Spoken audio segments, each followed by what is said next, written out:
Okay. Well, hello. We are now at the midway point of the class. So I guess some congratulations are in order. Well done. You have made it halfway through. You have survived. Well, actually, I guess I don't really know if you've survived because I'm not sure if anybody would have told me if you haven't survived. But I'm going to look at things on the bright side. I'm going to look at the bright side. I'm going to assume you have survived. So well done. We finished the first half of the class, which is about the philosophy of love. And now today we're going to start the second half of the class, the second unit, which is about the philosophy of sex. And just as I started the first unit with a lecture going over some basic concepts and some historical context, so this lecture I'm going to give you a few basic concepts that are going to be relevant to discussing the philosophy of sex, as well as an idea of the historical trajectory that we're going to go through in this unit. Because just as our first unit was a bit of a historical trajectory from ancient Greece into medieval Christianity, so this unit is going to be a trajectory from medieval Christianity into the more secular modern period. So here's what we're going to do for today. Last time I started by introducing you to philosophy, right? In the introductory lecture for the first unit, I told you what philosophy is. Now, I don't need to do that again because I've already done it. But what I will do is go into what ethics is in a bit more detail. And the reason for this is simply that the philosophy of sex, although it does touch on more than just ethics, as we'll see in this lecture, I mean, a very big part of it is ethics. Okay, a very big part of what we're going to be talking about in this half of the course is going to be ethics, and to some degree, it's going to be an introduction to ethics. Okay, like to some degree, in order to talk about what figures over the history of philosophy have thought about sex, we'll have to say what they thought about ethics. And for that to happen, I'm going to have to introduce you to some of the major theories of ethics during the relevant periods. And so I'm going to spend part of this lecture telling you about what ethics is, the definition of ethics itself, as well as different subfields of ethics, and introduce some concepts that you'll need to talk about ethics over the course of the semester, or think about ethics over the course of the semester. And then we're going to move on to some questions about sex that you ask in the philosophy of sex. Okay, primarily ethical questions about sex that you ask in the philosophy of sex. And then, as I did in the introduction to the first unit, I'm going to talk a little bit about our timeline of Western history, right? The timeline on which we can situate all the thinkers that we're going to talk about in this class.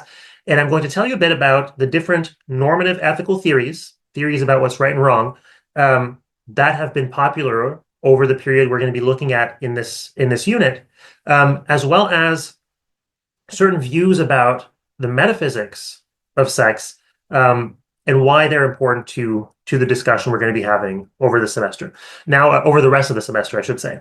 Now, I'm primarily going to be talking about the paper I got you to read by Alan Sobel and Raja Halwani. Okay, it's titled Introduction to the Analytic Categories of Sex, I think, is the title. So do make sure you've read that. It'll be very helpful if you've already read it coming in. And I'm going to go over some of the things that they say. Some of the things that I say will clarify the things that they say. But I'm also going to say some things that they don't say that will help guide you in the following lectures, in the subsequent lectures for this unit.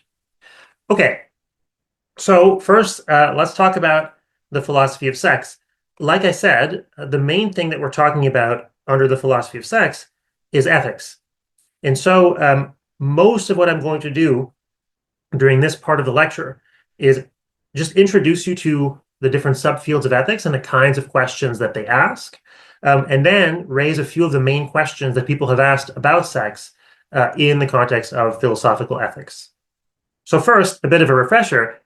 What is ethics? Well, hopefully you already have a pretty good idea of what ethics is because I defined it for you at the start of the first unit, and also because we've talked about it a few times since then. But what I told you in the first lecture of the first unit, in our introduction to the philosophy of love, is that ethics is the study of value. That's correct. It might be a little too narrow, though. Maybe I should have said it's the study of value and correct action. Okay, because what I told you is ethics inquires into what is good and bad and what is right and wrong. Now, questions of value are questions about what is good and bad.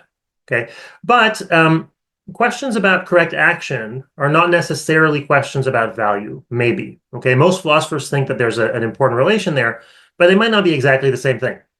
And so maybe we should distinguish between those questions about value and then questions also about correct action, which is questions about what is right and wrong, right? What it is right and wrong to do. Um, Now, what is the scope of ethics? What kinds of uh, things can you ask about the value of?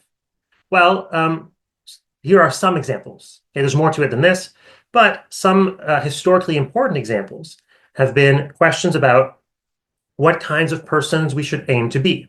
And so, what a good person is, what it is to be a good person. Questions about the kind of life we should aim to have. Questions about what a good life consists in, as well as questions about what it is right to do, or questions about what we have the most reason to do. And so, what is a right action, and what makes it a right action? These are some of the main questions. Of course, we've already touched on some of these, right? Like we've seen Aristotle has some things to say about the kind of person we should be, right? The kinds of character we should aim to have. Aristotle also has some views about the kind of life we should aim to live, right? What kinds of lives are better or worse? What kinds are good and bad? What the highest kinds of life are?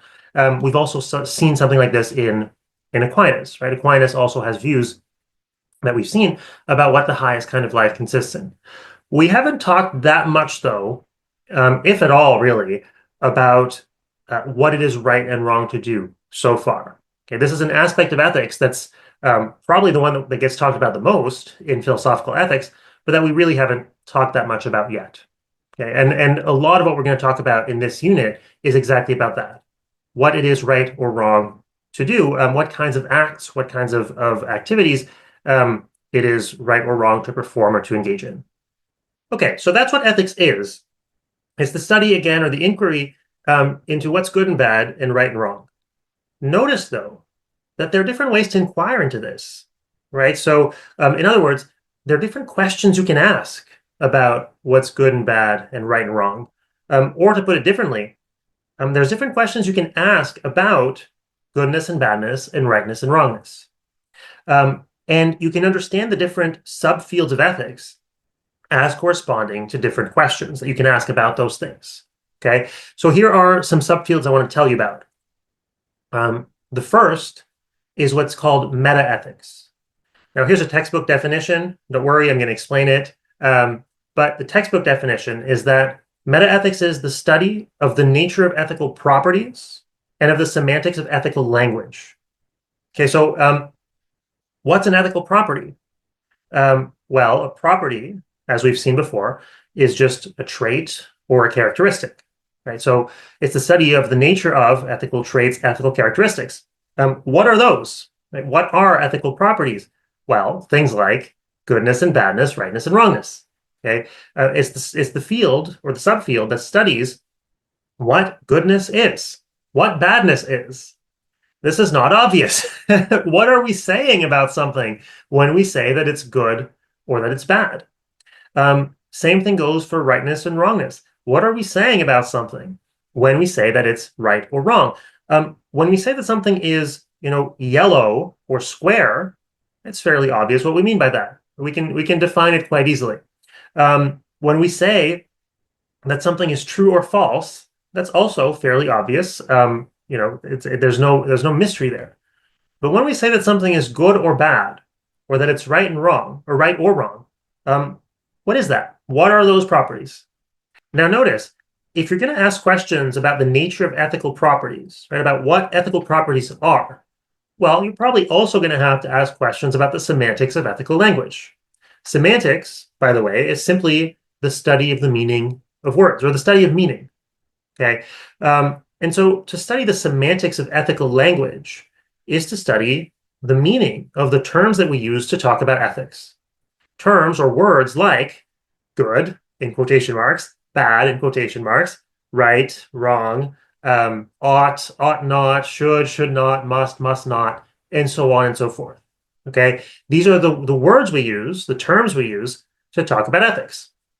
And if you start asking about ethical properties like goodness and badness, you're probably also going to end up talking about ethical language. If there are ethical properties out there in the world, well, then our ethical language just refers to those properties, right? My word good, in quotation marks, refers to the property of goodness. Um, but if there are no ethical properties out there in the world, then what do these words mean? What are we saying when we say that something is good or bad or right or wrong? Are we simply saying that we prefer it, that we like it, um, or not? Right. So these are the kinds of questions that we ask in meta ethics. Now, rest assured, we will not ask any questions like this in this class, mostly because your head will explode and you will quit the class, and then I will lose the class because I won't have any students. So now I think this is a fascinating area of study. I love it. I'm always happy to talk about it with students, but we're not going to talk about it in this class. So that's the first subfield of ethics. And as I pointed out, this is one kind of question you can ask about goodness and badness, rightness and wrongness. You can ask, what is that? Right? What do those words you're using mean? Now, the second subfield of ethics I want to talk about is what's called normative ethics. And again, here I've got a textbook definition. Don't worry, I'll explain it. But the textbook definition of normative ethics is that it's the study of the standards of right and wrong action. The easiest way to explain this is to say that it's the study of what makes an action right or wrong. Right? We say that actions are right or wrong. What is it that makes them right or wrong?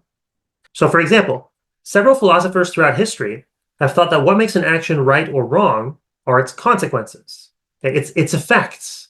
Our actions have consequences in the world. They have effects in the world. They do things. And the idea is, well, some of those things are good, some of those things are bad. And whether the action is right or wrong depends on whether the consequences are good or bad, right? So an action that produces more good than bad might be a right action, or maybe an action that produces the most good is a right action and all the other ones are wrong. But in any case, the idea is that the consequences are what determine the rightness or wrongness of the action. But then there are other philosophers over the course of history who have thought that what makes an action right or wrong has to do with certain rules that are not themselves dependent on consequences. Okay, so they've thought that there are rules like don't kill or don't lie or don't steal or whatever the rules happen to be. And that what makes an action right or wrong is whether it follows those rules, whether or not it leads to good consequences. Okay, but then if you say that, of course, the question then arises, where do those rules come from? Some philosophers have answered from God. Others have thought, well, maybe they're the rules that we would all agree to if we were all fully rational, and so on. Okay, there's different answers. But the point is, what normative ethics tries to do is to provide standards for right and wrong actions. In other words, some kind of benchmark by which we can judge which actions are right and which actions are wrong. Okay, so this again corresponds to another question you can ask about what's good and bad and right and wrong. You can ask what kinds of things, right? What kinds of things are good and bad, right or wrong? Again, the kinds of things that produce these consequences, the kinds of things that follow these kinds of rules, right? So we're looking for categories of actions here that are right or wrong. And then the third subfield of ethics that I want to draw your attention to is what's called applied ethics. Here, the name is pretty self-explanatory, but again, let's look at a textbook definition. Applied ethics is defined as the application of ethical reasoning to practical ethical problems, okay, or to practical ethical questions. So if you're asking a question about a practical ethical issue, either one at the level of society or of your personal life, you're asking an applied ethical question. So for example, if you're asking, what's the right policy for us to have as a society about abortion or euthanasia or distributive justice? Well, that's an applied ethical question. But also, if you're asking, what should I do in my personal life? What is the right thing to do? Would it be wrong of me to have kids in my particular circumstances? Is it obligatory of me to marry my partner at this point in our relationship, and so on and so forth? I mean, this is still an applied ethical question. It is asking about a particular practical problem, a practical issue, and asking about its rightness or wrongness, right? So this is another question you can ask about goodness and badness, rightness and wrongness, or about what is good and bad and right and wrong, which is what particular things, right? What particular policies, what particular actions are good and bad and right and wrong. And what I want to point out here is that answering the applied questions requires you to appeal to normative standards. Okay, so if we take just a very banal example, and I ask, is it permissible for me in this situation to lie, say, to my mother about something in order to spare her from emotional distress? That's an applied question, right? It's a question about practice. It's a question about what to do in a particular situation. Suppose that I say, yeah, it is permissible. It's something that it's okay to do. Well, I must have reasons for that, right? Why do I think that? And in answering the question why, I'm going to have to appeal to some normative standards. Okay. Now, in everyday life, if we're not philosophers, probably the normative standards we have are inconsistent and a bit incoherent, and they don't fit together all that well. And we don't have very good justifications for them. Nonetheless, we're going to have to apply to some normative standards. And so if I answer yes, it would be right in this situation to lie to my mother in order to spare her from harm. Well, maybe I think that what makes an action right or wrong is simply how much harm it produces or how much harm it prevents. Whereas if I think, no, I should not lie to my mother under these circumstances, well, maybe I think that there are some rules that have to be followed independently of their consequences, independently of how much harm they produce or prevent. Now, it's a lot more complicated than that. It's significantly more complex than that.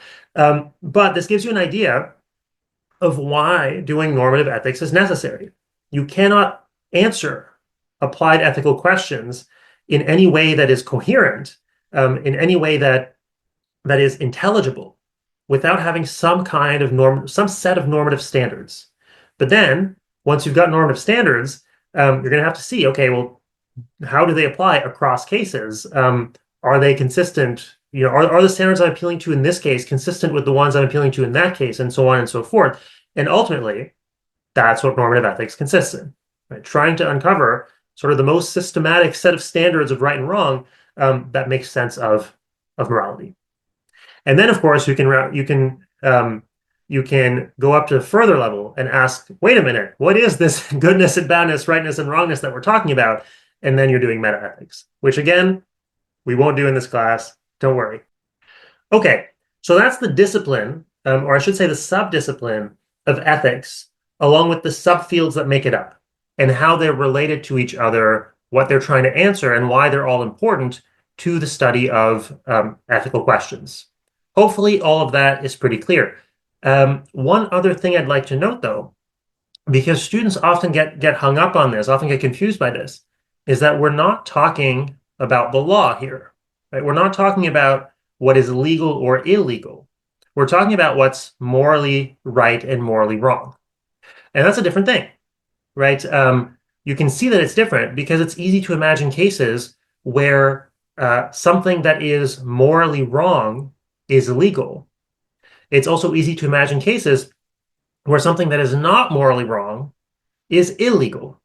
Okay, so for example, historically speaking, at most places on Earth and at most times, slavery has been not only legal, it's been practiced, right? Most societies at most times have practiced slavery. But almost everybody now thinks that that's immoral, that holding slaves, right, making another person into somebody's property is immoral. So that's a clear instance where historically, at least we think, things were legal even though they were immoral, right? And you can find examples of the other way around. Historically, many societies, most societies have made same-sex relationships illegal. But most people now, anyway, think that same-sex relationships are not morally wrong. Okay, and so here you have an example of something that is illegal, prohibited by the law, but at least we think not morally wrong. Okay, So we're talking about morality, not the law.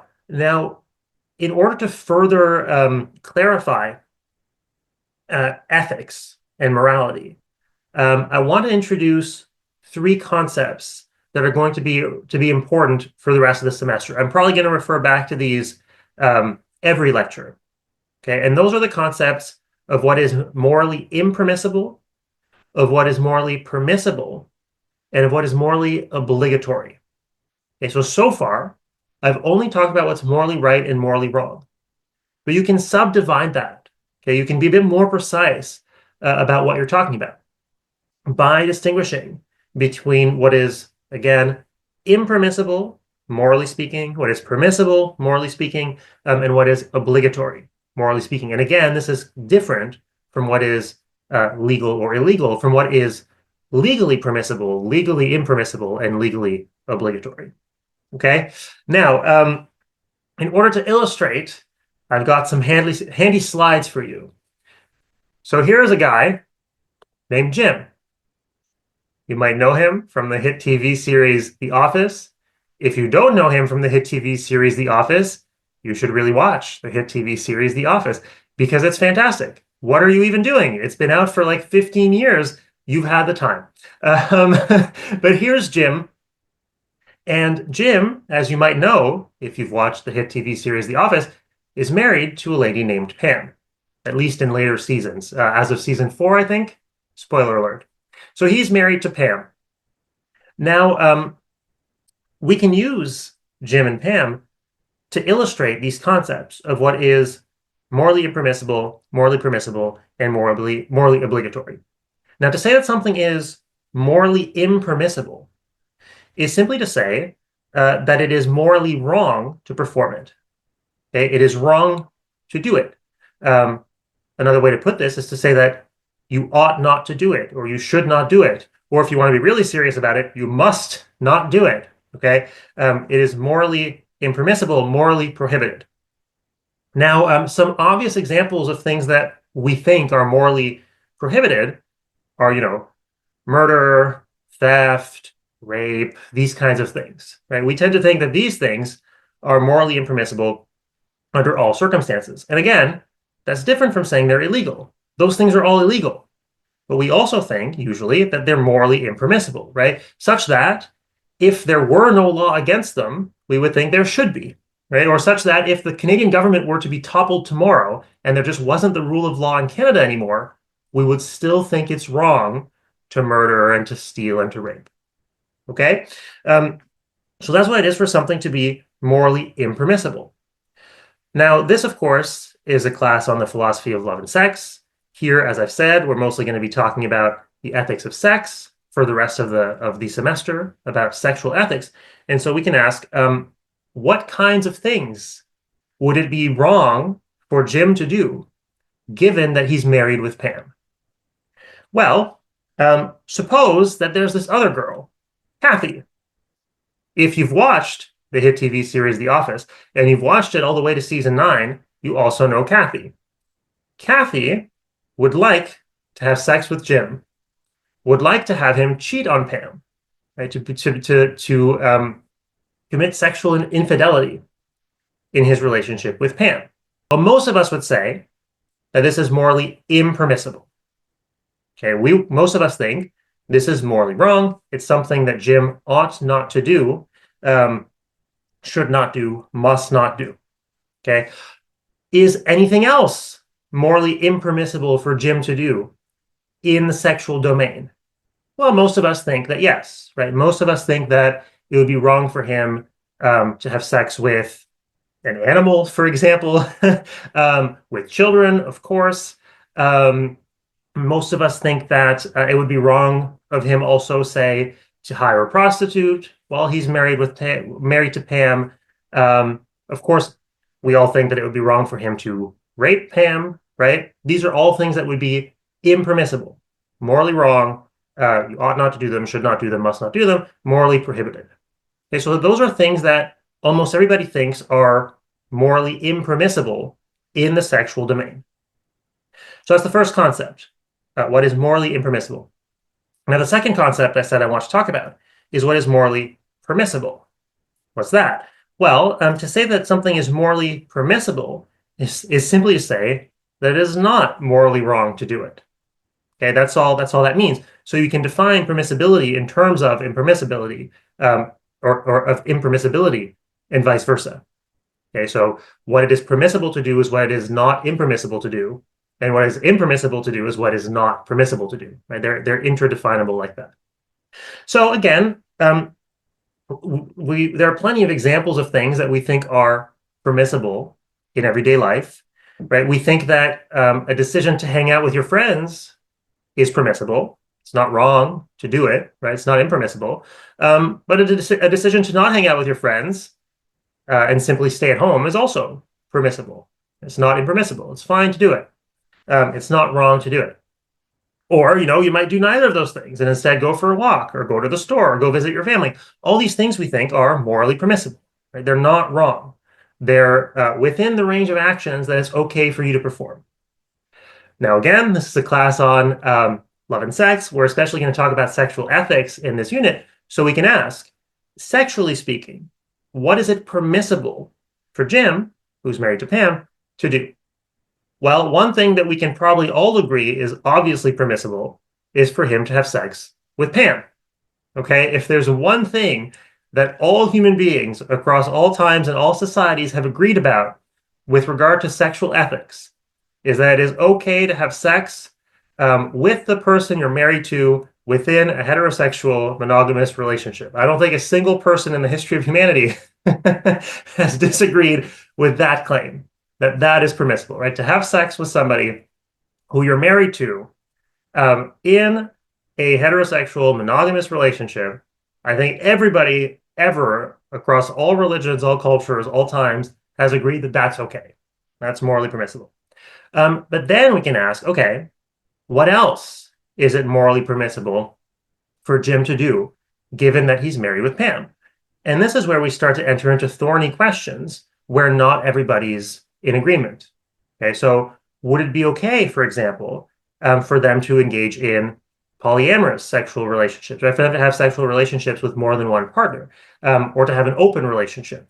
We can ask, would it be okay for them to be engaged in kink, right? In kinky sex, like BDSM and things like this. Are oral sex and anal sex okay?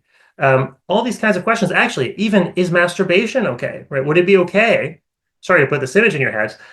Would it be morally permissible for Jim simply to masturbate when Pam is, asleep or not there or something like this?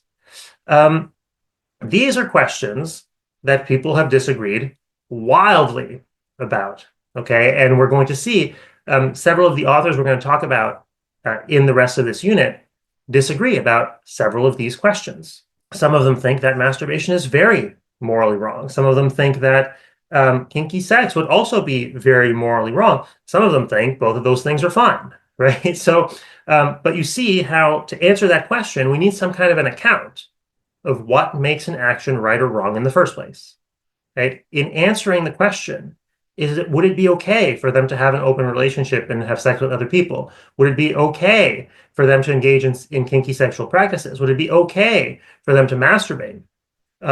You need to have some kind of account about what makes an action morally permissible or morally impermissible, right? An account about what kinds of actions are impermissible and why. And of course, at that point, you're doing normative ethics, right? You're trying to come up with standards of what makes an action right or wrong. Okay, so then that's the concept of moral permissibility, of what is morally permissible. Now, the third concept I wanted to introduce, that I said I want to introduce, is the concept of what is morally obligatory. Now, to say that something is morally obligatory is to say that it's impermissible not to do it. Okay, so again, these are all interdefinable. You can define all of these in terms of what is impermissible. For something to be permissible is to be not impermissible, and for something to be obligatory is for it to be impermissible not to do. But for something to be obligatory is for it to be impermissible not to do it. You ought to do it, you must do it, you should do it. Now, in just everyday life, outside of the sexual domain, there's a bunch of things that we might think are obligatory. especially when some kind of commitment has been made, right? In modern Western societies, there are way fewer things that we think are obligatory than we used to think in the past. But we still believe in things being obligatory. So we still tend to think that if you promise to do something, it's obligatory for you to do it. Right? You should do it, you ought to do it, you must do it. Now, of course, that promise can be overridden by something. That obligation can be overridden by another obligation.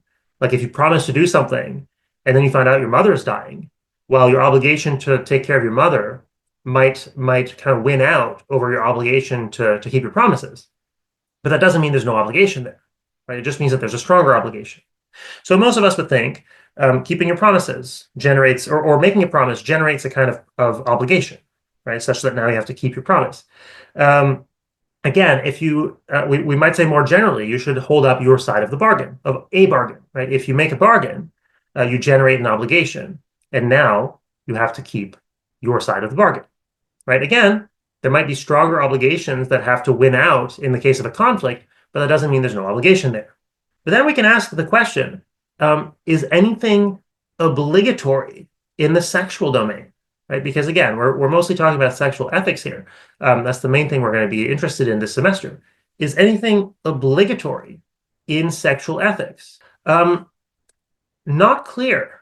Okay, not clear. I don't think there's anything that everybody would agree on here. For most of human history, in most cultures, in most societies, most people have thought that spouses have some degree of sexual obligation to each other, right? In getting married, you are agreeing that you won't have sex with anybody else, but you have sexual needs. And so in getting married, you agree to take care of your partner's sexual needs. Okay, most people have thought that. Of course, there are situations in which other obligations, other circumstances can win out over the obligation. So, you're sick or you're grieving a dead relative or something like that, that might entitle you to say, no, not tonight, of course. But most people have thought that you have a general obligation to take care of your partner's sexual needs. I'm not sure how much most people think this anymore. I think there's probably a great deal of disagreement about whether marriage generates sexual obligation. Another one that we certainly disagree about, that people certainly disagree about now, is most people at most times, as I've already pointed out in this class, have thought there was an obligation to reproduce. Right? So most people at most times have thought that human beings have an obligation to reproduce, to at least replace themselves, right? You're part of a society. Society needs people to function. If parents raise you and then you don't raise anybody back, you're just mooching, right? You're not contributing to the reproduction of society, to society's ability to keep going. And so most people have thought in most societies that you have a general obligation to reproduce. Again, of course, some things might override that obligation. There are some people who just can't, for example, who are sterile, stuff like that. But there might be, some people have at least thought there was an obligation to have enough sex to reproduce. But again, this is controversial, right? This is certainly a place where there isn't clear agreement about whether there are any sexual obligations, whether it has to do with keeping your spouse satisfied or your partner satisfied, or whether it has to do with reproducing. Okay. Hopefully, that gives you a pretty good idea of the kinds of questions that we're going to be asking for the rest of this class. Okay, so for this unit on the philosophy of sex, we're primarily going to be asking ethical questions about what kinds of sexual acts are morally right, morally wrong. And again, we can further subdivide that so that we're going to be asking questions about what kinds of sexual acts, what kinds of sexual lifestyles are impermissible, right? Which kinds of sexual acts we must not do, ought not to do, should not do. Which ones are permissible, which ones it is okay to do, and then which ones, if any, are obligatory, right? Which ones we must do, or ought to do, or should do. Okay, that's the main thing we're going to be concerned about for the rest of this class, for the rest of this semester. Now, to quote the hip hop group salt and pepper. Uh, let's talk about sex. So here are some questions pertaining to the ethics of sex, right? Pertaining to sexual ethics. We've already raised some of them, of course, as we were talking about this distinction between the impermissible, permissible, and obligatory, but still, let's make them explicit.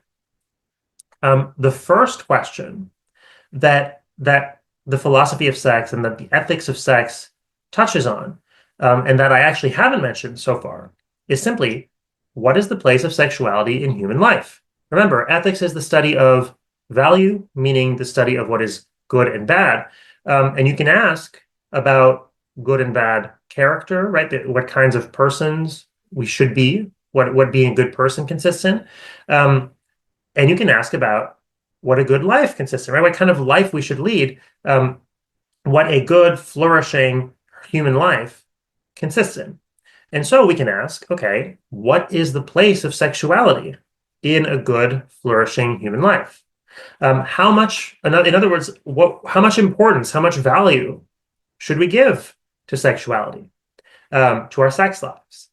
As, again, Sobel and Helwani, the authors of the paper you were supposed to read for this lecture, point out, we often spend a lot of energy making ourselves sexually attractive, going on dates to find sexual partners. So the question here is simply, how important, how much value, how important is sex? How much value should we give to sex? How much should we care about sex? How crucial a part of our relationships with each other, to our romantic relationships especially, is sex? Is it something that's relatively minor that we shouldn't care too much about? Or is it something that's relatively important, relatively major? Okay, so that's one kind of ethical question about sex. It'll kind of come in and out over the course of this unit, but it's not going to be a main question for us. Okay, it's going to be there in the background. I'll bring it up from time to time, what people have thought about this. But it's not going to be one of the main things that the authors we're reading are going to be arguing about. Something that is going to be the main thing that most of the authors we're reading are going to be arguing about is this one. What kinds of sexual acts are morally permissible? Which ones are morally impermissible? Okay, so again, we've just talked about this, but just to reiterate, a lot of people over the course of human history have thought that all extramarital sex is wrong, right? Any sex that is not between two people who are married is morally wrong. It is morally impermissible. By the same token, a lot of people have thought that any casual sex, right? Any sex where you don't have some kind of a bond of love or affection or some kind of a bond of marriage is also morally impermissible. For much of the history of the West anyway, but also most places as well, a lot of people, if not most people, have thought that same-sex sexual relations were morally impermissible, morally wrong. BDSM, polyamory, prostitution, bestiality, and so on and so forth. These are all things that people have thought are morally impermissible. So a lot of the authors that we're going to be looking at are going to have views about this, right? About what kinds of sex, what kinds of sexual activities are morally permissible, which ones are morally impermissible, and why, right? Again, in saying why, they're going to have to appeal to some normative standards, saying these sexual acts are okay, these ones are not okay, right? These ones are morally permissible, these ones are not permissible, these ones are obligatory, if any. Saying that, to say that, is to say something about applied ethics, right? It's to say something about what you should do about a concrete ethical question. But in answering that applied question, you have to appeal to some normative standards, right? You have to do some normative ethics in order to answer that question. And that's exactly what the thinkers we're going to be reading are going to be doing, right? They're going to be trying to say, here are some things that are morally permissible. Here are some things that are morally impermissible. And here's why. Okay, so that's what we're going to be interested in. And then, relatedly, another big question in sexual ethics that I've already brought up, is under what conditions is it permissible, impermissible, or obligatory to reproduce? Okay, again, a lot of people over the history of humanity have thought that there is an obligation to reproduce. Is that true? A lot of people now actually think that there are conditions under which it is not permissible to reproduce. Okay. They might think that there are conditions under which it's best to reproduce, but they also might think that there's conditions under which it's impermissible, right? Because it would be bad for the child you produce, for example. So these are questions that get asked in sexual ethics, right? We, being animals and more specifically mammals, can use our sexual organs to reproduce. And so for us, sex and reproduction are linked, right? Even if we don't reproduce with our sexual organs, those are the organs that we can use to reproduce. And so the question arises about using those responsibly, right? Are there cases where it would be irresponsible to reproduce? Are there cases where it would be irresponsible not to reproduce? Right? These are all ethical questions about sex, right? These are all applied ethical questions about sexual relations. Okay, that's what we're going to be seeing for most of the rest of the class. Now, what I'd like to do is, in a relatively short time, revisit the history of philosophy, and specifically with a view to questions about sex and sexuality. Okay, so just revisit our timeline briefly and bring up a few points that are going to be relevant to understanding what the thinkers we're going to be reading, what the philosophers we're going to be reading thought about sex and sexuality, and specifically about the ethics of sex, right? What they thought, why they thought what they thought, about what kinds of sexual acts, what kinds of sexual activities are impermissible, permissible, or obligatory. Okay, so here again is our timeline. This is the same timeline that I've had at the start of each new topic and that I had at the very beginning of the first unit, all those lectures ago. And as you'll remember, hopefully, I said to you in the first lecture of the first unit that when we do Western intellectual history, when we look at the intellectual history of the West, whether we're doing literature or philosophy, doesn't really matter. We usually divide things into antiquity, classical antiquity, the Middle Ages or the medieval period, and modernity or the modern period. And those are the three periods that we divide things into. And in the first unit on the philosophy of love, we were mostly in antiquity. We were mostly in the ancient period, in classical antiquity in ancient Greece. And we read the two most important figures in ancient Greek philosophy, who are Plato and Aristotle. Then we moved to the Middle Ages, and we read the most important figure in medieval philosophy, who is Thomas Aquinas. We are hitting some big hitters. We're reading some big hitters in this class, some very important philosophers. And I point out to you that what happens in the transition from antiquity to the Middle Ages is that the West becomes predominantly, overwhelmingly Christian. Okay? In antiquity, the main power was the Roman Empire. The main religion was a polytheistic religion, polytheism, many gods, right? That was endorsed by the Roman Empire, but had like local variants. Like Greek religion was, they had gods that corresponded to the Roman gods, but they weren't, they didn't have the same names, and so on and so forth. So what you had was a polytheistic religion. And then what happens is the Roman Empire becomes Christian, and then the empire collapses, and the church, as I told you, comes to take on a much more important role, both socially and politically. It becomes a political power, but also it has enormous social influence. Just about everybody's Christian during the Middle Ages in Europe. Okay. Now what you'll see is the transition from the Middle Ages to modernity. That's what we're going to see in this second unit. So we're going to start again in the Middle Ages, and we're going to talk about Thomas Aquinas again. We're going to see what Thomas Aquinas, who again is the most important philosopher, arguably, of the Middle Ages, has to say about sexuality and sex and how he understands sexuality and sex from a Christian perspective. And then we're going to move on into the modern period. And we'll see that people come to have very, very different attitudes to sex and to sexuality. Why do they come to have very different attitudes? Well, because people come to think that morality stands on different foundations than they used to think. Okay, so in other words, the reason you see this enormous shift in attitudes is because you see a shift in normative ethical views, in normative ethical standards. People come to have different normative ethical views. They come to think that something different is true of ethics, of the kinds of what makes actions right or wrong, i.e., what makes actions impermissible, permissible, or obligatory. So now what I want to tell you about briefly are some of the main theories in normative ethics today, but also in the history of philosophy. So here are the main normative ethical theories that have been influential over the history of philosophy and that we're going to talk about in the rest of the semester.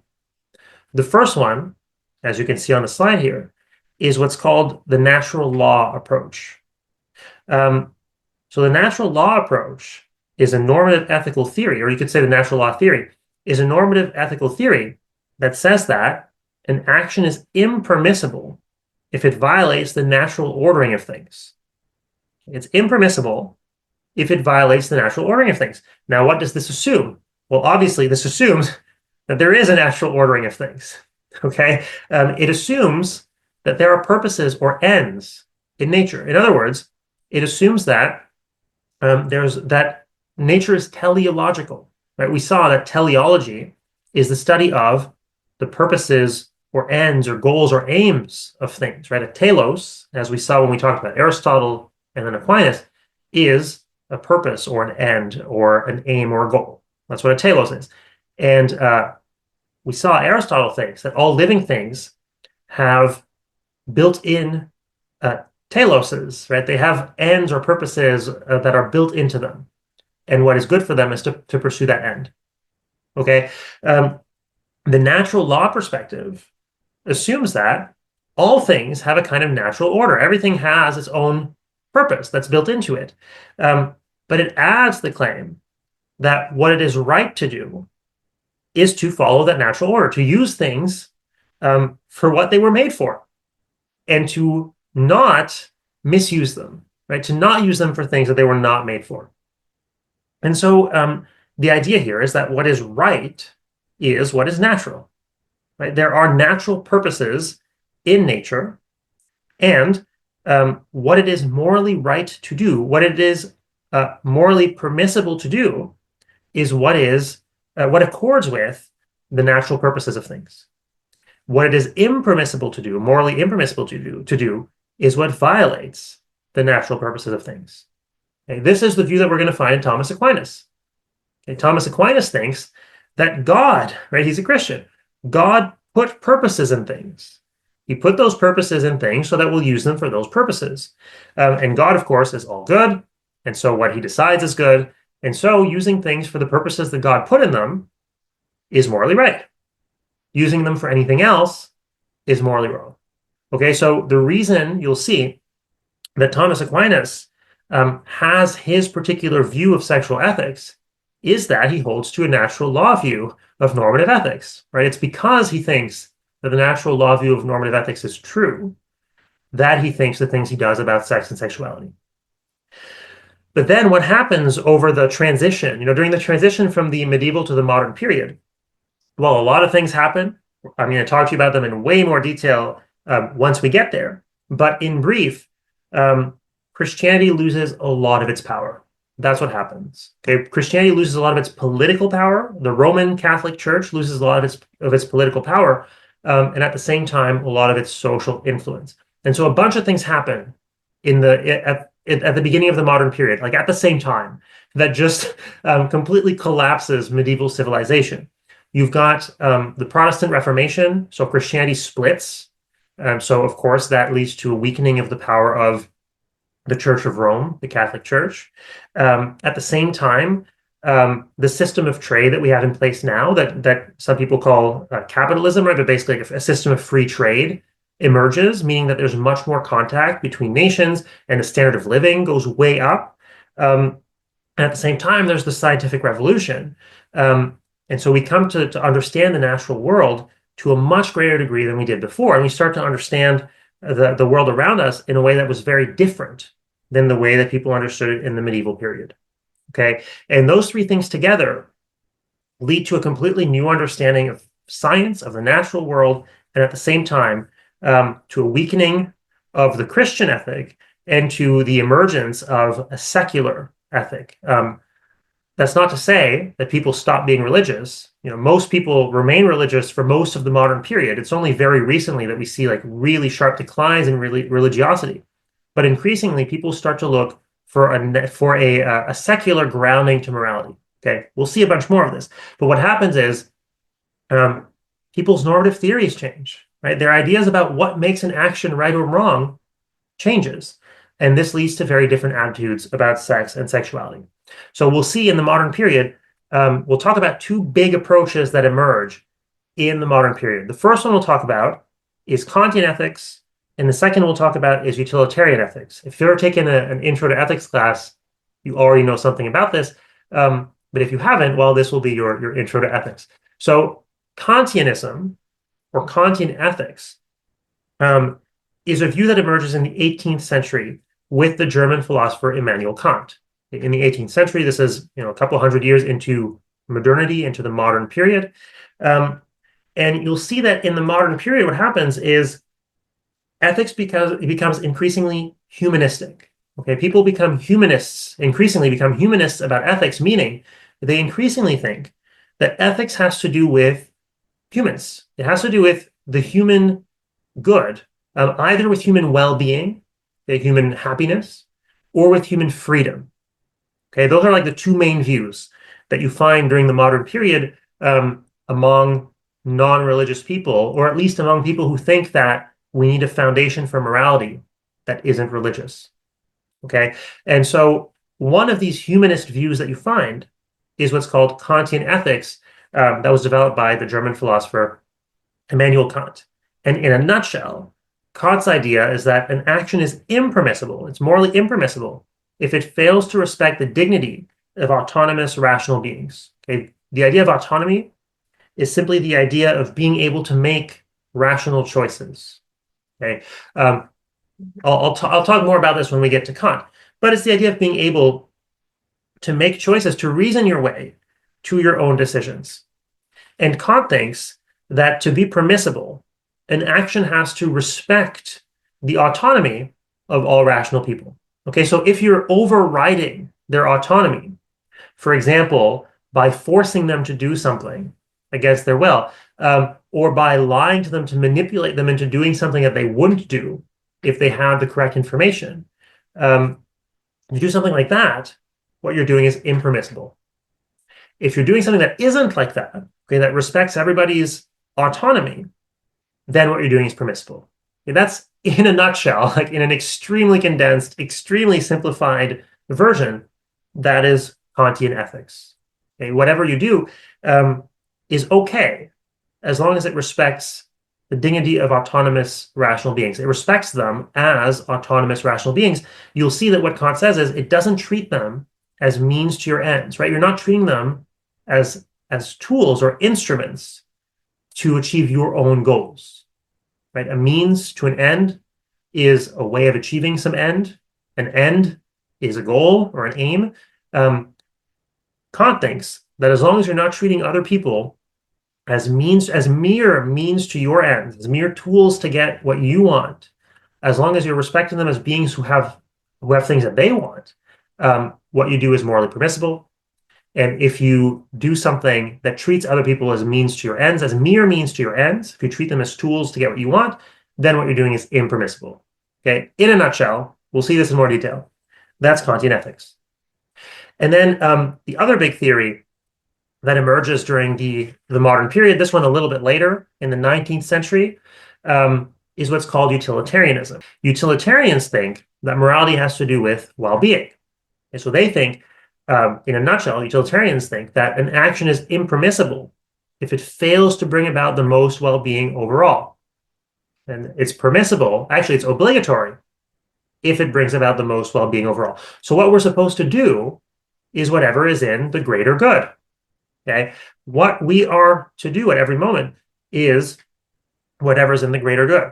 Now, of course, in most cases, because we don't have very good knowledge of what's going on in the world, and we're fallible and all this kind of stuff, the best thing to do in most situations is to follow some pretty obvious rules that if everyone were to follow them, that would lead to the greater good, right? So in most cases, we shouldn't lie, we shouldn't steal, we shouldn't kill, those kinds of things, because if everybody followed those rules, that would produce the greatest amount of well-being, the greatest amount of happiness overall. Okay, what you're looking at with utilitarianism is the total well-being, basically in the world, right? What you want to do is to do whatever is most likely to conduce to the greatest amount of well-being or happiness overall. Okay. And so here, morality depends on human well-being, human happiness.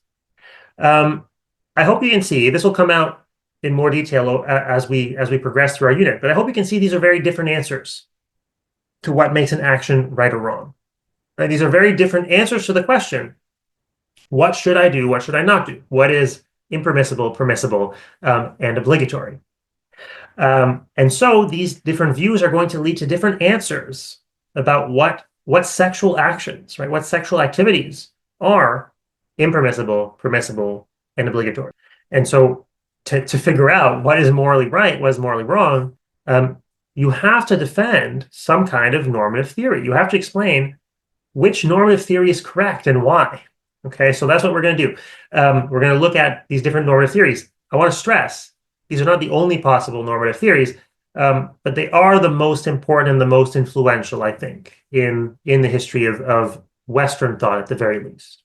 Okay, so to figure out what sexual acts, what sexual activities are impermissible, permissible, obligatory, you need to have some idea about normative ethics. You have to have some idea about the standards that make actions right or wrong.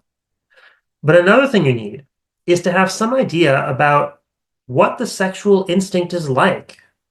Right? You have to know to know under what conditions it's okay to act on your sexual instinct or to act on your sexual impulse.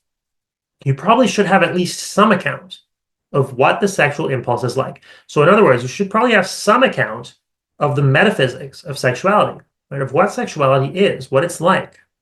And so you'll see the thinkers we're going to be reading in this unit usually have at least some kind of view about what the sexual impulse is like. And as hopefully you saw in the Sobel and Halwani reading, that's going to be very important to figuring out or that's going to be very important to influencing what they think it is permissible to do sexually and what they think it is impermissible to do sexually.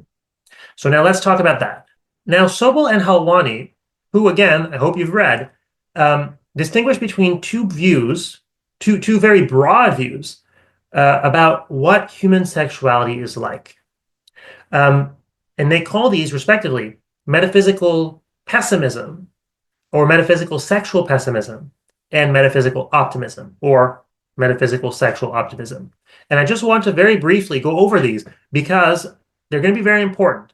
Okay, again, I'm going to point out where you find more pessimistic or more optimistic views about human sexuality in the various thinkers we're going to read and how that influences how they think about the ethics of sex and sexuality.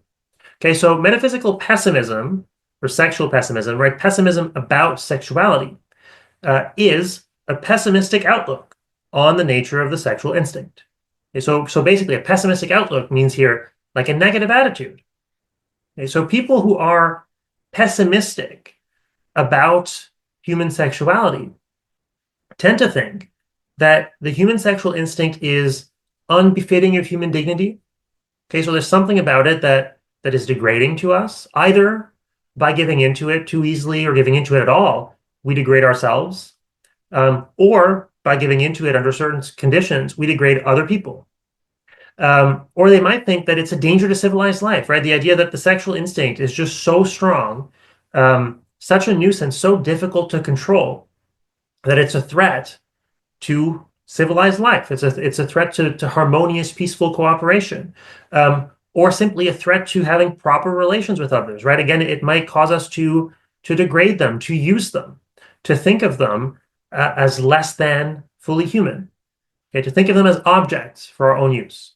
So people who are pessimistic about the sexual instinct, I mean, colloquially, these are people who you might call sex negative, okay? They have negative views about sex, about the sexual instinct. And usually, if you're pretty pessimistic about the human sexual instinct, right? If you're a metaphysical pessimist, right? If you're a metaphysical pessimist, then you tend to think that it's very important that sexual activity be tightly controlled, right? That sexual activity be very tightly regulated or even repressed so that it doesn't become a harmful nuisance. Okay, so that it doesn't lead to you degrading yourself, degrading other people, being a threat to harmonious cooperation, and so on and so forth. Okay, so people who have a more pessimistic outlook tend to think that the occasions or the context, the circumstances in which sex is permissible are very few and far between.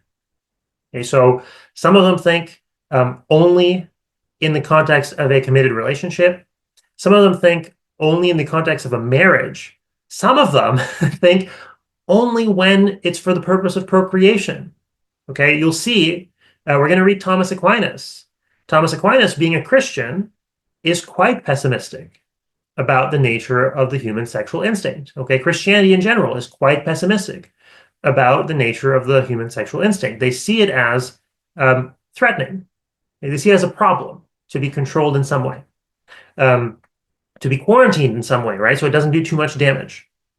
You'll see that Kant, who is not a Christian, who's a secular modern thinker, also has a very, very pessimistic outlook on the nature of the human sexual instinct. And for the same reason, he's going to think sex is never permissible outside of marriage.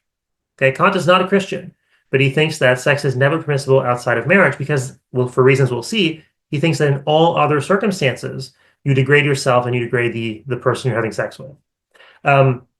Augustine, who we're not talking about, but who's a famous Christian thinker, is a notorious pessimist about the sexual instinct.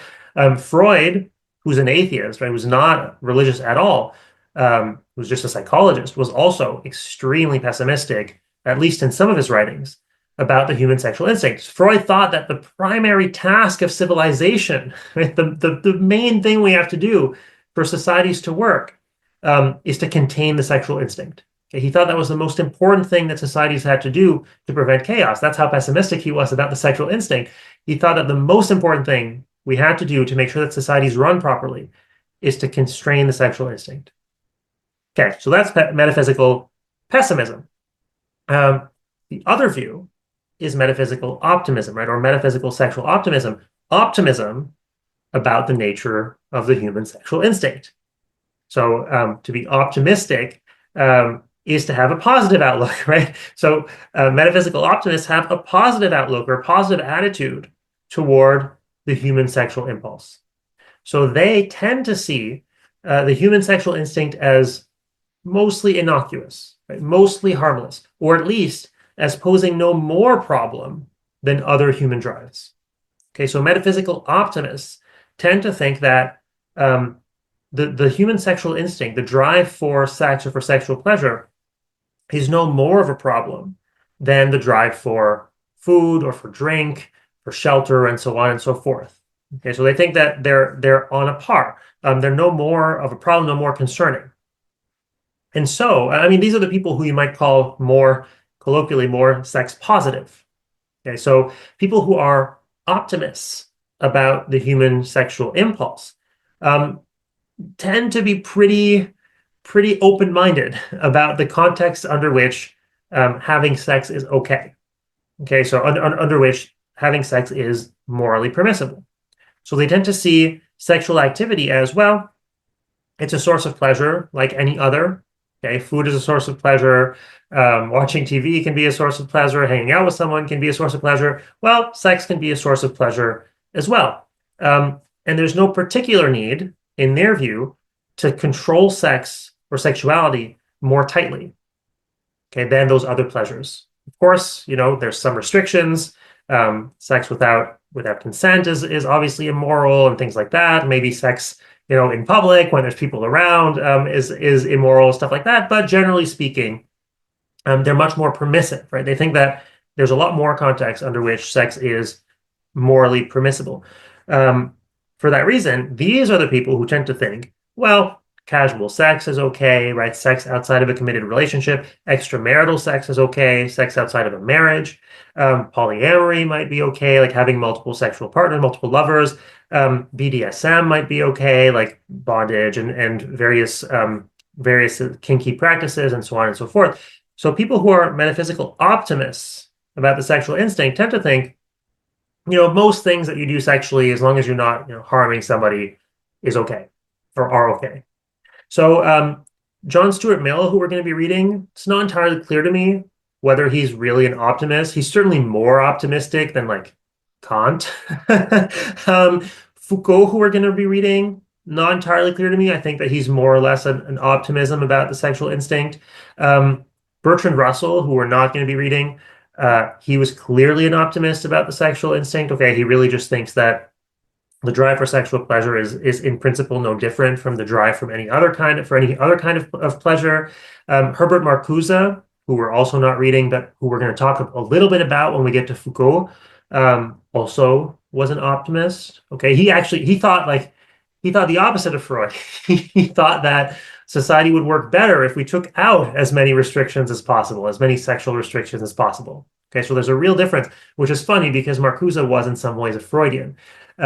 But he thought that Freud had gotten that wrong. So Freud thought the most important task of civilization was to repress the sexual instinct or to contain it in various ways, whereas Marcuse thought that the source of a lot of social problems was the repression of the sexual instinct. Anyway, so that's a debate in the metaphysics of sex. Right? What is sexuality like? What kinds of problems does it pose? And of course, if you disagree about that, that will also be a source of disagreement about what kinds of sexual practices are, again, impermissible, permissible, obligatory. Okay, I'll leave it at that for now. But again, what we're going to be doing is asking applied ethical questions. Right? What kinds of concrete sexual acts are impermissible, permissible, obligatory? And to answer this question, we need to say what kinds of actions, right? What kinds of actions more broadly? What makes an action impermissible, permissible, or obligatory? And we also need to ask, okay, what is the human sexual instinct like, right? What kinds of problems might it pose? And these two things are going to interact. So here, as always, is a quick recap. The philosophy of sex, as I've told you, addresses questions about sexual ethics, among other things. Okay, there are metaphysical questions, and we just talked about some of them, and we're going to talk about more of them. But of course, in this little introductory class that's on the history of philosophy, we're only going to do a very limited amount of the kinds of things that are asked in the philosophy of sex. But one of the things that are asked, or one kind of thing that's asked, is about sexual ethics. And in particular, the philosophy of sex asks what sexual acts are right and wrong and why. And why they're permissible, impermissible, or obligatory. And as I've told you, to answer those questions, we inevitably, like when we answer those questions, we inevitably depend on assumption about normative ethics, right? We depend on assumptions about what makes an action right and wrong, about standards of right and wrong. And then we probably also depend on assumptions about what the human sexual instinct is like, right? So for example, if we think that what makes an action right or wrong is that it produces good effects, good consequences, it produces the most well-being, and we think that the human sexual instinct is so strong that it's likely to make us do things that we're going to regret, that it's likely that it's going to do things that are going to harm someone, then we might think that we have to constrain the human sexual instinct to a very large degree. In contrast, if we again think that morality, that ethics is primarily a matter of human fulfillment, of human well-being, and we don't think that the sexual instinct is much of a problem, if we don't think that it's likely to make us do things we regret or likely to make us use people and stuff like that, then we'll probably be very permissive, right? We'll think, well, acting on the sexual instinct is usually a source of pleasure. It's a source of well-being, and so on and so forth.